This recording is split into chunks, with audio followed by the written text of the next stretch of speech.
आज हम बात करेंगे इस क्वेश्चन के बारे में कि मैंने ये जो लिखा है इसका कोई मतलब है, ऐसे नहीं लिखा है। इस टाइम पे इसका बहुत बड़ा महत्व है, अप्रैल और मई का।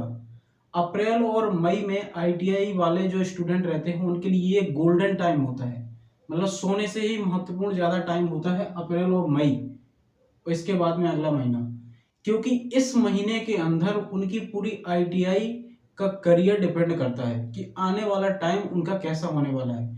जो आईटीआई की मार्कशीट बनेगी, जो उनकी मार्कशीट बनेगी वो किस तरीके की होगी, वो इस महीने पर डिपेंड करते हैं, इन महीनों पर डिपेंड करता है कि उनकी मार्कशीट कैसे बनने वाली है। और मार्कशीट क्या होता है? आईटीआई की जन्म कुंडली होता है। अगर वो बेकार हो गई तो आईटीआई करने का कोई मतलब नहीं होने वाला है। क्योंकि अल्टीमेटली आपको क्या करना है, आईटीआई करने के बाद हर एक स्टूडेंट यही सोच रहा है ना कि उसके बाद जॉब लगेगी, उसकी एक अच्छी जॉब होगी आईटीआई के बाद। अगर जॉब होगी तो उसके लिए अच्छी मार्कशीट होगी, और मार्कशीट जिसकी अच्छी होगी वही अच्छी जॉब लेगा। और वो कैसे बनेगी? इन चीजों को फुलफिल करके। अगर आपने इन चीजों को सीरियस नहीं लिया तो भूल जाओ कि आपकी मार्कशीट अच्छे बनने वाली है। क्योंकि मैं ऐसे नहीं कह रहा हूँ, क्योंकि हाँ मानते हैं कि कंपटीशन के टाइम पे एग्जाम निकालो, फॉर्म भरो और एग्जाम निकालो, जॉब लगी। लेकिन कई सारे सेक्टर ऐसे होते हैं जो पहले ही बोल देते हैं कि यदि आपकी आईटीआई के अंदर यदि आपके आईटीआई के अंदर 65% है तभी आप एलिजिबल हो फॉर्म भरने के लिए। अरे जब आप फॉर्म ही नहीं भर पाओगे तब जाके आप कैसे जॉब पाओगे? जॉब पाने के लिए फॉर्म भरना पड़ेगा, और जॉब फॉर्म तब भरोगे जब आपका 65% आईटीआई के अंदर होगा। तो मार्कशीट के अकॉर्डिंग अगर देखा जाए और रूल के हिसाब से देखा जाए कि आपका 65% आपका अगर मार्कशीट बना है तभी जाके होगा। अगर आईटीआई आईटीआई जा रहे हो, आईटीआई जाना क्यों जरूरी है? क्योंकि ये देखो यहाँ पे लिखा अटेंडेंस। अटेंडेंस बहुत ज्यादा मैटर करती है आईटीआई के अंदर। अगर आपके अटेंडेंस 80% नहीं है, क्योंकि आईटीआई क्या मांगता है, 80% अटेंडेंस मांगता है। आपको 80% अटेंडेंस पहुंचाना है किसी भी कर से। अगर आप बीच में छूट गए हो, किसी रीजन से आप नहीं जा पाए हो, तो अपने कॉलेज के साथ कंसर्न करिए, बात करिए, बैठिए, उनसे बात करिए, उसको मेडिकल वगैरह में कुछ ना कुछ करके निकालिए। देखो मैं इतनी स्पष्ट तरीके से बात कर रहा हूँ क्योंकि आपको अटेंडेंस पूरी करना है किसी रीजन से, तो उसको करिए। देन सेशनल एग्जाम अच्छे से दीजिए। अगर सेशनल एग्जाम अच्छे से देते हो, देखो एग्जाम कोई भी हो उसको सीरियस ढंग से देना चाहिए, क्योंकि सेशनल एग्जाम में जितने नंबर आपके आएंगे वही नंबर संस्था के द्वारा पोर्टल पे चढ़ा दिए जाते हैं। अप्रैल और मई इसलिए मैं इंपोर्टेंट बोल रहा हूँ कि इसी टाइम पे आपकी अटेंडेंस और सेशनल नंबर पोर्टल पे चढ़ा जाते हैं। यदि यही टाइम पे आप कॉलेज के अंदर उपस्थित नहीं रहे तो हो सकता है आपके लिए बहुत बड़ा बेकार संकेत हो सकता है। दूसरी बात, एग्जाम फॉर्म। एग्जाम फॉर्म जब बोला जाए तो परीक्षा की एग्जाम फॉर्म तिथि के पहले ही अपना एग्जाम फॉर्म अच्छे से भर लें, चेक कर लें, किसी पर गलती नहीं होनी चाहिए। क्योंकि एग्जाम फॉर्म गलत होने की वजह से क्या होगा, आपका एडमिट कार्ड नहीं आएगा।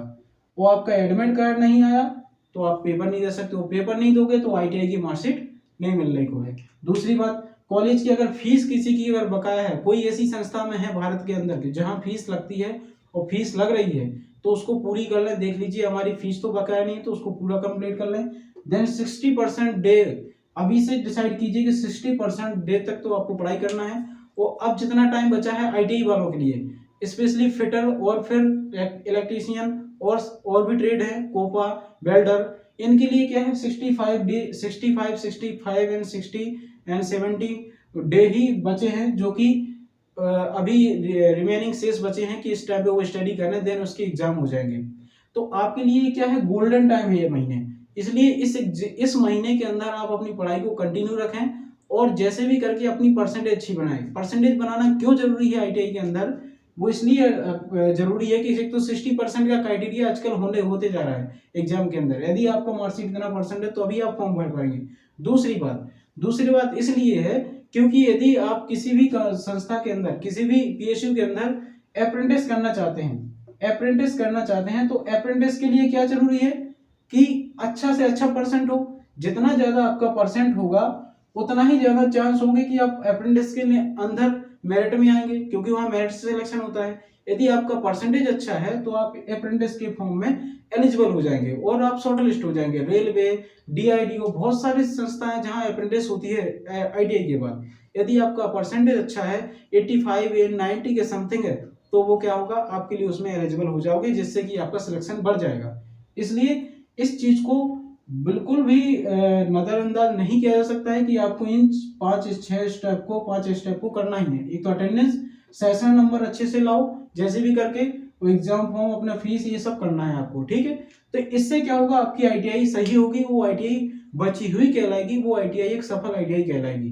क्योंकि इसी वजह से जॉब नहीं लगती है यदि आप इन चीजों को सीरियस नहीं लेते हो, ठीक है। तो ये छोटा सा वीडियो था जो कि आईटीआई के स्टूडेंट के लिए बहुत ज्यादा इंपॉर्टेंट है, क्योंकि आपके लिए बता दें कि मैं एक आईटीआई के अंदर पढ़ाता हूं, तो मुझे इस पता है कि ये चीजें बहुत ज्यादा जरूरी हैं। इसलिए आप इस चीज को अपने दोस्तों के साथ शेयर कर दें जो अदर कॉलेज के अंदर हैं और कहीं भी हैं, या फिर वर्बली तरीके से बता सकते हैं अगर वीडियो शेयर नहीं करना है।